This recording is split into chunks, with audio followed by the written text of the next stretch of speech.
সাকুমো Hatake পুরো Naruto অ্যানিমের one of the most potential character বলা হয়ে থাকে। সে ছিল 3 লেজেন্ডারি সাইনের থেকেও পাওয়ারফুল, কিন্তু আসলে কি তাই? আজকের ভিডিওতে তোমরা সাকুমো হাটাকে সম্পর্কে এমন অনেক কিছু জানতে পারবে যা তোমরা জানতেই না। এছাড়া ভিডিও শেষে এটাও তোমাদের কাছে ক্লিয়ার হয়ে যাবে যে সাকুমো আসলে কতটা পাওয়ারফুল ছিল, কারণ বেশিরভাগ সময় তাকে 3 লেজেন্ডারি সাইনের থেকেও পাওয়ারফুল বলা হয়ে থাকে। So don't skip. Sakumo Hatake ছিল কোনো ভিলেজের খুবই ফেমাস একজন জনিন, যাকে কিনা white fang of the leaf বলা হতো। তার ক্ল্যানের নাম ছিল হাটাকে ক্ল্যান। এখন পর্যন্ত হাটাকে ক্ল্যানের আমরা শুধুমাত্র দুইজনই মেম্বার দেখতে পেয়েছি, সাকুমো হাটাকে এবং কাকাশি হাটাকে। ইয়েস, সাকুমোর ছেলে কাকাশি হাটাকেও তার মতোই ট্যালেন্টেড ছিল। কাকাশিও চাইতো সে বড় হয়ে সাকুমোর মতোই পাওয়ারফুল নিনজা হবে। সাকুমোর ওয়াইফ কাকাশিকে জন্ম দেওয়ার কিছুদিন পরে মারা গিয়েছিল। দেখতে দেখতে কাকাশি নিনজা একাডেমির এন্ট্রান্স এক্সামকে পাশ করে ফেলে। সাকুমো এবং কাকাশি হাটাকের সাথে দেখা হয় মাইট ডাই এবং তার ছেলে মাইট গাই। সাকুমো কাকাশিকে গায়ের সাথে বন্ধুত্ব করতে বলে। তখনই মাইট ডাই বলে যে মাইট গাই এক্সামে ফেল করেছে।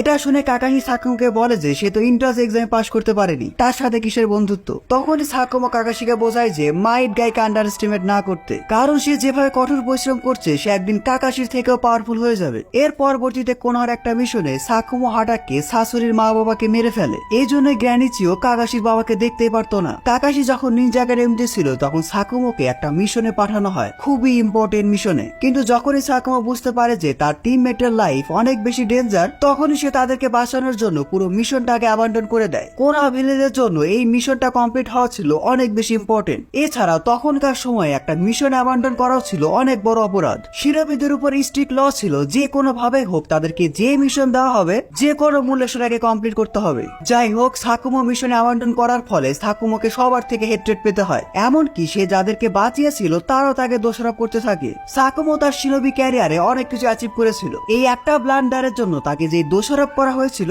সে এই ব্লেমটা মানসিক ভাবে নিতেই পারেনি। সে মেন্টালি এত বেশি ডিপ্রেস হয়ে গিয়েছিল যে ছোট্ট কাকাশিকে রেখে সে সুইসাইড করে ফেলে। মারা যাওয়ার পরও সাকুমো হাটাকের একটাই আক্ষেপ ছিল যে সে কাকাশির কাছে ক্ষমা চাইতে পারেনি। বেঁচে থাকতে সাকুমোকে one of the most talented shinobi ধরা হতো। এমনকি মিনাতোর মতো প্রডিজিও সাকুমোর প্রশংসা করে গেছে। এমনটা না যে সাকুমো অনেক পাওয়ারফুল ক্ল্যান থেকে ছিল, কোনো পাওয়ারফুল কেকে গেনকাই ছিল, কোনো পাওয়ারফুল দোজুৎসু ছিল না, এমন কোনো কিছুই ছিল না। সাকুমোর কাছে যেটা ছিল সেটা হলো ব্যাটেল আইকিউ এবং ট্যাকটিক্যাল মাইন্ডসেট। এজন্যই বলা হয়ে থাকে সে 3 লেজেন্ডারি সাইনের থেকেও পাওয়ারফুল ছিল। এমনকি অন্যান্য ভিলেজের শিনোবিরাও সাকুমোকে দেখে ভয় পেত। সেকেন্ড গ্রেড নিনজারের সময় জিরাই ওরোচিমারু এবং সুনাডে হানজোর কাছ থেকে লেজেন্ডারি সাইনের উপাধি পায়। এটাই কিন্তু সেই যুদ্ধ ছিল যেই যুদ্ধে সবাই সাকুমোকে রেকগনাইজ করেছিল, অবশ্যই তার ভালো পারফরমেন্সের জন্যই। সেই যুদ্ধে কি করেছিল, কিভাবে করেছিল এই সম্পর্কে আমাদের বিস্তারিত জানানো হয়নি। আমরা যেটুকু জানি সেটা হলো তখনকার সময় লিভ ভিলেজ আর স্যান্ড ভিলেজ একে অপরের ঘোরতর শত্রু ছিল।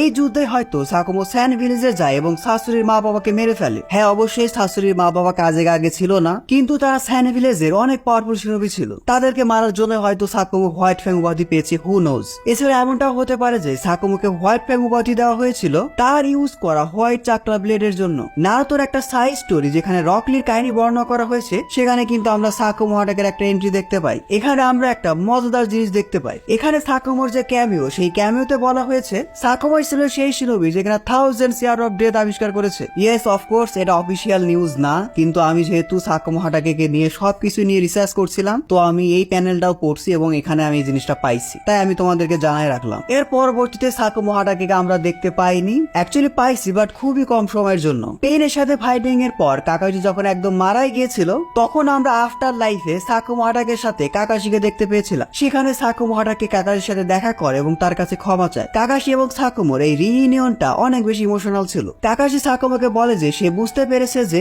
সাকুমো তার সময় যেটা করেছিল সেটা আসলে ঠিক ছিল, আর সে সাকুমোকে একেবারে ক্ষমা করে দিয়েছে। সাকুমোর উপর তার কোনো রাগ বা ক্ষোভ কিছুই নেই। এটা শুনে সাকুমোর আফটার লাইফে যে বার্ডেন ছিল সেটাও নাই হয়ে যায়। এমনকি আমরা নাগাটো রিনা রিবার জুৎসুর জন্য কাকাশিকে আবার বেঁচে ফিরতে দেখতে পাই। সো যাই হোক, এর পরবর্তীতে আর সাকুমো হাটাকে নিয়ে কিছু জানা যায়নি। আপাতত এইটুকুই আমরা সাকুমো হাটাকের অফিসিয়াল ডাটা। সাকুমো হাটাকে নিয়ে হোয়াট ইফ স্পেশাল একটা ভিডিও বানানোর প্ল্যান আছে, দেখা যাক এই ভিডিওতে তোমাদের ভালো রেসপন্স পেলে সেটা নিয়ে ভিডিও আসবে। এখন কথা বলা যাক সাকুমো হাটাকে আসলে কতটা পাওয়ারফুল ছিল। সে কি আসলে 3 লেজেন্ডারি সাইনের থেকে পাওয়ারফুল ছিল? এর উত্তর হলো না, আবার হ্যাঁ।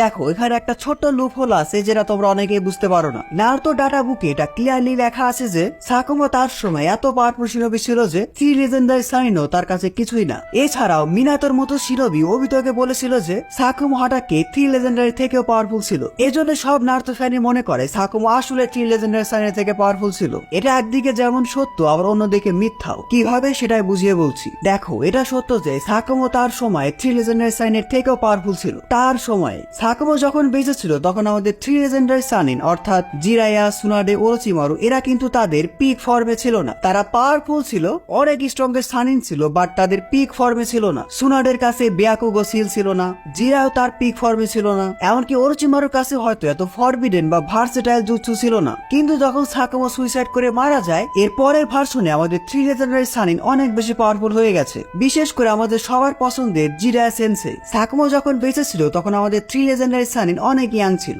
এই জন্যই সেই হিসাবে সাকুমো আসলে তাদের থেকে পাওয়ারফুল ছিল। কিন্তু সাকুমো যখন মারা যায় তখন আমাদের 3 লেজেন্ডারি সানিন সাকুমোর থেকে পাওয়ারফুল হয়ে যায়। বুঝতে পারছো লুফলটা? এটাই হয়েছে। এই জন্য এটা আসলেই সত্য যে সাকুমো আসলে 3 লেজেন্ডারি সাইনের থেকে পাওয়ারফুল ছিল। আবার এটা মিথ্যাও যে সাকুমো 3 লেজেন্ডারি সাইনের থেকে পাওয়ারফুল ছিল। তবে হ্যাঁ, আমার এই যুক্তি শোনার পর এটা ভেবো না যে সাকুমো কোনো সাধারণ শিনোবি ছিল। অবশ্যই না। সাকুমো যদি বেঁচে থাকতো তাহলে অনেক কিছু চেঞ্জ হয়ে যেত। এমনকি সে যদি ফিউচারে হোকাগে হয়ে যেত তাহলে অবাক হওয়ার কিছু নেই। ইয়েস, সাকুমো এতটাই পোটেনশিয়াল ক্যারেক্টার ছিল, বাট খুবই আনফরচুনেটলি সে মারা গেছে। আমাদের 3 লেজেন্ডারি সানিন যতদিন ধরে বেঁচেছে, সাকুমো যদি ততদিন ধরে বেঁচে থাকতো তাহলে কিন্তু এই কথাটা সত্য হতো। সময়ের সাথে সাথে সাকুমোও গ্রো করতো, আবার আমাদের 3 লেজেন্ডারি সানিনও গ্রো করতো। আশা করি পুরো বিষয়টা তোমাদের বোঝাতে পেরেছি। সাকুমোর পাওয়ার এবং অ্যাবিলিটির একদম ডিটেলস আমাদের সাথে শেয়ার করা হয়নি। আমি অনেক ঘাটাঘাটি করছি, ডাটা বুক থেকে শুরু করে মাঙ্গা, এই ওই অনেক ফ্যান থিওরি পাইছি, বাট ফ্যান থিওরি তো আর অফিসিয়াল না, বুঝতে পারছো। সো খুবই পপুলার থিওরি অনুযায়ী সাকুমোর কাছে হাটাকে ক্ল্যানের কোনো সিক্রেট ফাইটিং স্টাইল ছিল।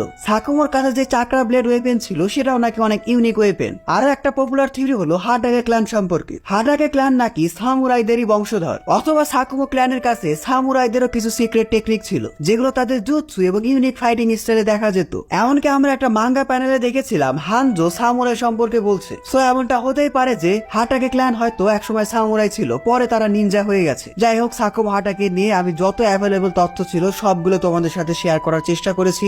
আর ফেস ক্যাম ভিডিও করতে পারছি না কারণ আমি একটু বেশি অসুস্থ।